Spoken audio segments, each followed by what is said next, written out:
Благословенная вода. Японский ученый Масару Эмото открыл секреты воды Замзам.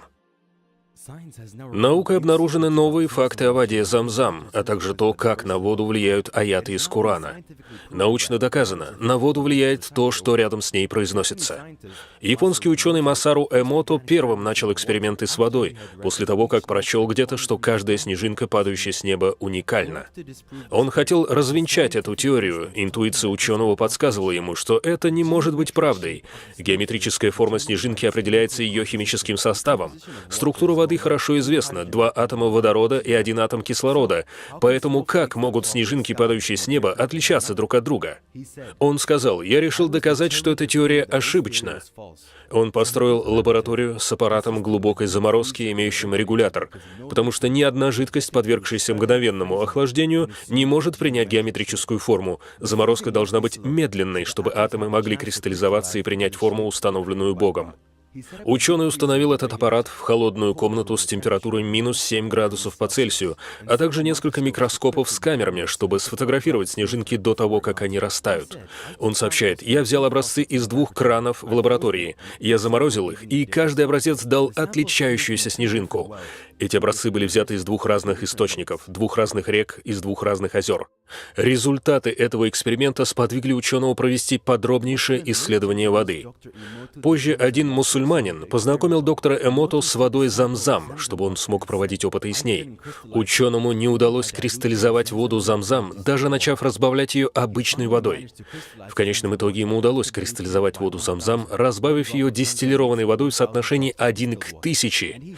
И он получил кристалл уникальной формы. Образовалось 2 кристалла, один на вершине другого. Коллега ученого сказал, что 2 кристалла могли образоваться из-за того, что вода Замзам состоит из 2 слов — «зам» и «зам». Аллах знает лучше. Масару Эмото рассказал: «Мой коллега-мусульманин предложил воспроизвести рядом с водой аяты из Корана. Он принес магнитофон и включил несколько аятов. И мы получили кристаллы самой идеальной формы. Субханаллах. Сейчас вы видите реальные фотографии кристаллов, получившихся после того, как прозвучали аяты из Корана». Доктор Эмото также упомянул, что мусульмане произносят бисмилля, что означает «именем Бога», перед тем, как пить воду.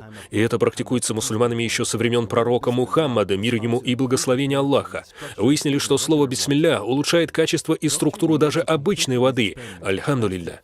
Доктор Эмото завершил свои опыты с водой, которые продолжались 15 лет. Он опубликовал книгу в 5 томах под названием «Послание воды». Он сообщает: «Я доказал, что вода способна мыслить, понимать, чувствовать и выражать себя».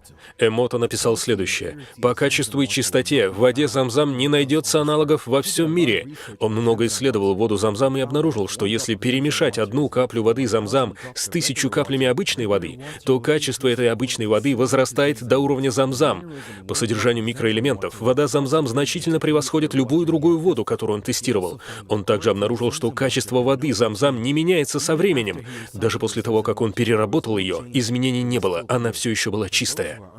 Для тех, кто не знает, что такое вода Замзам, мы кратко расскажем. Источник Замзам открылся Хаджар, второй жене пророка Ибрагима, мир ему. По приказу Аллаха Ибрагим, алейхиссалям, оставил свою жену и сына в одном месте в пустыне и ушел.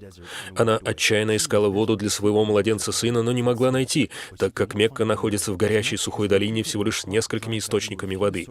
Хаджар в палящий зной 7 раз пробежала между холмами Сафа и Марва в поисках воды, с каждой секундой все больше изнывая от жажды. Аллах послал ангела Джибриля, алейхиссалям, который ударил своим крылом о землю, и оттуда хлынула вода Замзам. Похожая история об источнике также упоминается и в Библии. Ибрагим, алейхиссалям, восстановил дом Аллаха Каабу рядом с источником Замзам, здание, которое изначально было возведено пророком Адамом, алейхиссалям. Сегодня мусульмане со всего мира направляют свой лик в сторону Каабы, совершая молитву 5 раз в день. Источник Замзам располагается примерно в 20 метрах восточнее Каабы. Воистину, в небесах и на земле есть знамения для верующих.